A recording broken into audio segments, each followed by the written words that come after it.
J'ai récemment écrit un texte qui me paraît assez majeur sur la question des limites chronologiques que les gens s'imposent. À mon avis, il n'y a pas de limite chronologique.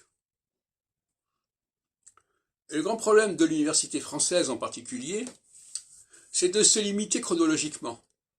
Si vous étudiez telle période, vous ne pouvez pas étudier la période qui vient avant, et encore moins celle qui vient après. Pour une raison très simple, c'est que les gens ne connaissent pas. Si vous demandez à des spécialistes du XVIe siècle les rapports entre le XVIe siècle et le XVIIIe siècle, ils sont perdus. Et si vous leur demandez des rapports entre le XVIe siècle et le XIIIe siècle, ils sont perdus. Donc on est obligé de se cantonner à une période, à quelques décennies.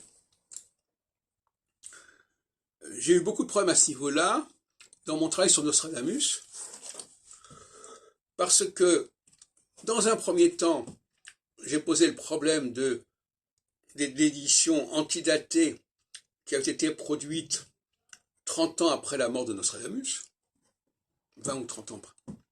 Mais après, quand j'ai fait mon post-doctorat sur Nostradamus, j'ai eu l'audace de parler de la naissance de la critique nostradamique au XVIIe siècle, et j'ai eu l'audace de me référer aux travaux qui avaient pu se faire à ce moment-là depuis. Alors ça, c'est insupportable.